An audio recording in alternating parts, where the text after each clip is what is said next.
श्री शिवाय नमस्तुभ्यम। हर हर महादेव। नमस्कार प्रिय भक्तजनों, आज है नवरात्रि का दूसरा दिन।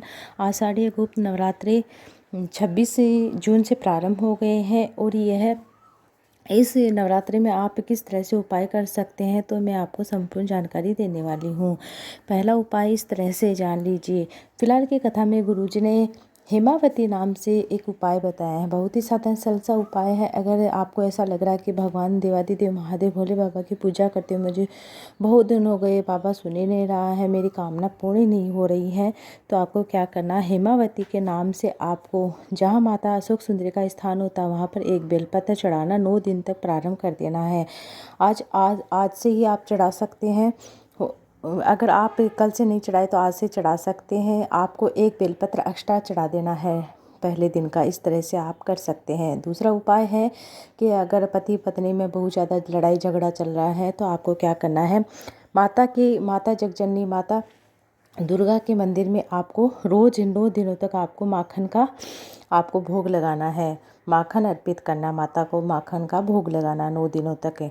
अगर पति पत्नी में लड़ाई झगड़ा बहुत ज़्यादा बढ़ गया है, यह तीसरा उपाय है, तो आपको क्या करना है, माँ जगजननी के मंदिर में, माता दुर्गा के मंदिर में आपको क्या करना है, ध्वजा उसके ऊपर थोड़ा सा मक्खन लगाकर आपको लगवाना है।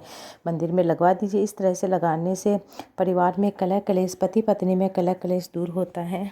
अब नवरात्रि का चौथा उपाय इस तरह से है। अगर आप नवरात्रि नहीं कर रहे हैं, गुप्त रूप से आप अगर माता की आराधना कर लेते हैं, पूजा कर लेते हैं, मंत्रों का जाप कर लेते हैं, तब भी उसका फल अनंत गुना प्राप्त होता है। अगर आप अपने घर में किसी भी कामना के लिए आप कर सकते हैं, संतान की प्राप्ति के लिए कोई भी मन की कामना है, तो आपको क्या करना है, अपने घर में अगर आपके घर में 2 शिवलिंग हैं तो एक माता जगजननी के रूप में और एक भगवान शंकर के रूप में आपको पूजन करना है। अगर आपके पास मतलब घर में 2 शिवलिंग नहीं है तो आपको क्या करना है, एक मिट्टी की पिंडी नुमा माता का स्वरूप बना लेना है और आपके घर में जो शिवलिंग है उसको एक साथ में रखकर आपको माता और भगवान देवादिदेव महादेव भोले बाबा की आराधना करना है। उसके लिए आपको माता को चढ़ाना है लाल रंग के फूल और भगवान देवादिदेव महादेव भोले बाबा को चढ़ाना आपको 5 सफ़ेद फूल।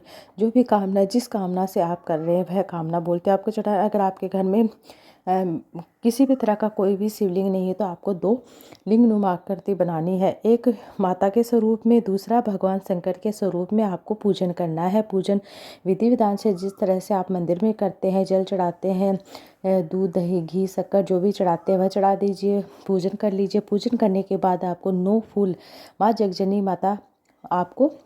माता जगजननी माता पार्वती को चढ़ाना है 9 फूल और आपको 5 सफ़ेद फूल भगवान शंकर के शिवलिंग पर चढ़ाना है। अपने मन की कामना करते हुए, जिस भाव से, जिस कामना से आप यह उपाय कर रहे हैं तो आपको वह कामना करते हुए आपको इस तरह से कर लेना है। बहुत ही साधारण सरल सा उपाय है। आप इन 9 दिनों में कभी भी कर सकते हैं। अब अगला उपाय है कि जैसे कि आप गुप्त नवरात्रि नहीं रख लेते हैं, अगर गुप्त रूप से आप किसी भी कन्या का पूजन कर लेते हैं, किसी भी कन्या को भोजन करा देते हैं तो उसका भी फल अनंत गुना प्राप्त होता है। अगर आपको ऐसा लग रहा है कि हमारे घर में धन संपदा की कमी है, बहुत ज़्यादा विकट परिस्थिति चल रही है, तो आपको क्या करना, माँ जगजननी की आराधना तो करनी है, साथ में भगवान शंकर के पूरे परिवार का पूजन करना है। 9 दिनों में आप जरूर कीजिएगा। अगर आपको ऐसा लग रहा है कि बहुत ज़्यादा विकट परिस्थिति है तो आपको 9 दिनों तक किसी भी एक फूल का चयन कर लीजिए। जैसे कि आपने गेंदे का फूल का चयन किया है, कोई भी फूल हो, कनेर का हो, कोई भी फूल जो आसानी से मिल जाए आपको। पहले दिन 9,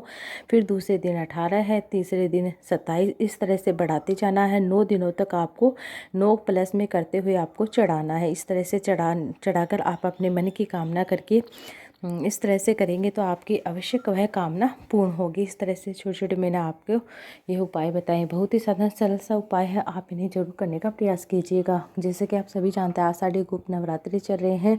आज नवरात्रि का दूसरा दिन है। माँ ब्रह्मचारिणी की पूजा की जाती है और 10 महाविद्याओं में धूमावती की पूजा की जाती है। इस तरह से आप कर सकते हैं। श्री शिवाय नमस्तुभ्यम। हर हर महादेव। जय माता रानी की।